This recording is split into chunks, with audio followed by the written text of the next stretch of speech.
Hey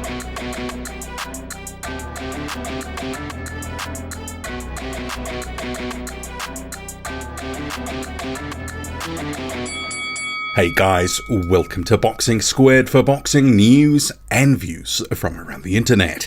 And another heavyweight news and note smash-up video today, starting with Tyson Fury, who's teased that news about Undisputed is imminent. And he made that statement during an interview during the fight card, or he was at the fight card in Manchester between Chris Eubank and Liam Smith. Smith winning that one in stunning fashion. So positive news and comments from Tyson Fury. So we'll see what happens. But he has also got a backup plan in his pocket, saying if the contract doesn't get signed with Oleksandr Usyk, then we'll do the Ngannou fight. And that was a comment to Seconds Out, the other one that was made live on the broadcast. And he has stipulated that it would be a boxing match, 4-ounce gloves, in a cage, Mike Tyson, the star referee. Sounds like a circus, but an entertaining one. But I would like to see, and I think with many others out there as well, despite the circus element of an Ngannou fight and that would bring, the Usyk Undisputed fight is the one I think most of us really want. But he's not the only one calling out Francis Ngannou. So Dillian Whyte saying that he wants to fight him as well. Saying a lot of these guys in boxing, they pick on MMA guys and beat them up in a boxing ring, but they are not brave enough to get in the cage. I'd happily fight him in boxing and the cage as well. Dillian Whyte hanging out potentially for a Francis Ngannou fight. And given he's looked a little bit vulnerable of late, maybe Ngannou's, a bit of a shot in that one if he could land. I don't know. What do you make of it? I'm not sure that any of these Ngannou fights happen, but we'll see. Meanwhile, Joyce and Zhang Zhilei is being talked about for April the 15th. And apologies, I didn't get to this a couple of days ago. I was down with a bug for 48 hours.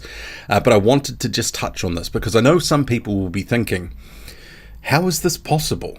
Zhang Zhilei is a matchroom fighter. He hasn't been ordered to face Joyce, but I think the thing is, we've got some precedent here already. Remembering Zhang Zhilei, who generally fights for Matchroom out of the United States, situation that he went to Triller not so long ago, fought Jerry Forrest.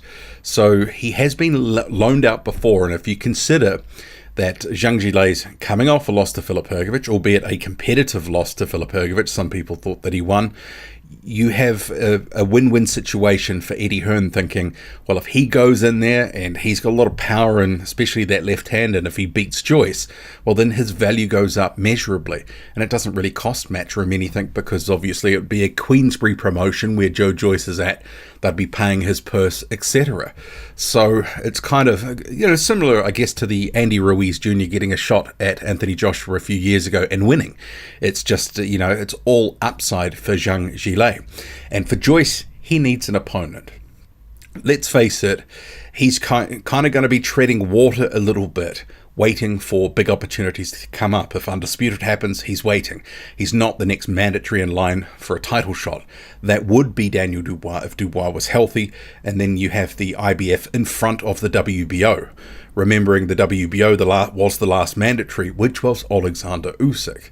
So he needs to do something, and Zhang Zhilei, after his fight with Filip Hrgović and some recent fights in recent years, he's a steady, solid, maybe not world level, but certainly he's a good fringe contender. And he's got power. There's a bit of a threat there. But you'd expect if it goes rounds, Joyce will just juggernaut him into the ground. Otto Wallin will be back gracing the ring soon, announcing, I'm excited to announce I'll be back in the ring on January 27th in Windham, New Hampshire. I've been working hard in the gym and I'm ready to go out and show everyone why I'm deserving of all the big fights. The show will be streamed on combatsportsnow.com. #boxing, #fight time. So while it's good to see that Otto Wallin is going to be back, his opponent is going to be a journeyman, or at least listed on BoxRec as being Helamin Olguin, 9-4-1 record. So there's a little bit of a gap between Otto Wallin saying he deserves big fights and the current opposition that he's facing. So since Tyson Fury, he's had 4 fights. Remembering that Fury fight was 3 years and change. So Travis Kaufman, who was at the end of his career, some weird shoulder injury. Dominic Breazeale, that was probably the best win of his career to date. But also Breazeale was on the slide then. This is well after he was waxed by Deontay Wilder. A year ago, he faces Kamil Sokolowski. Looks pretty uninspired. That was in the UK. Then he had a fight in May 2022 versus Rydell Booker, a points win. So he's been out of the ring for close to a year now, and he's returning against a journeyman. Rydell Booker is, solid, but he's also a journeyman. Kamil Sokolowski, a journeyman. Dominic Breazeale, well faded at that point. Travis Kaufman, well faded and a journeyman by that stage. And the fight, that one ended, after 4 or 5 rounds. So it's not like he's doing a lot to put himself in position in fans' mind as being the leading contender for a fight with the likes of Anthony Joshua. Does Halamine Olguin, does that put you in line for Anthony Joshua? Does that put you in line for Deontay Wilder? Does that put you in line for a rematch with Tyson Fury? Does it? Does it really?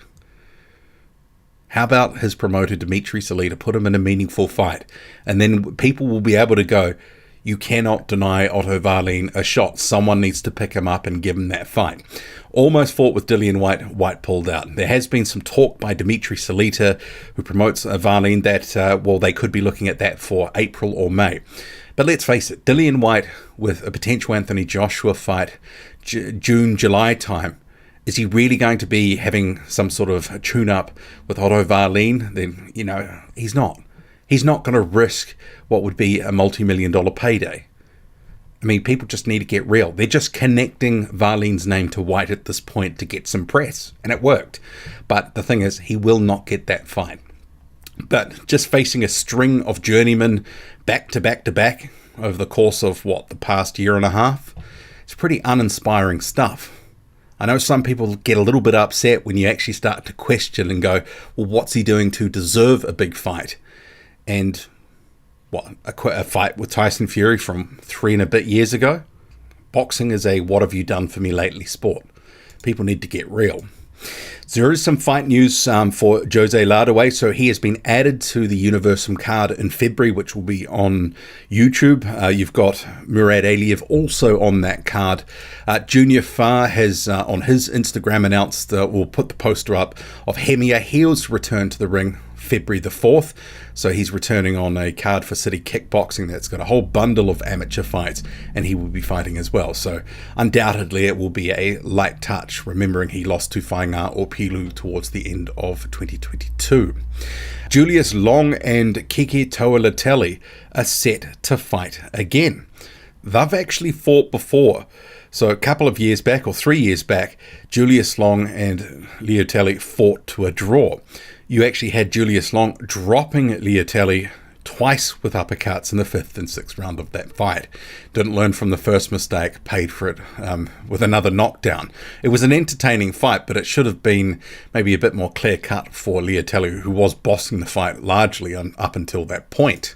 What do you make of it all? Drop a comment loud and often, hit like, hit subscribe, follow me on Twitter. Boxing_squared. I'm out.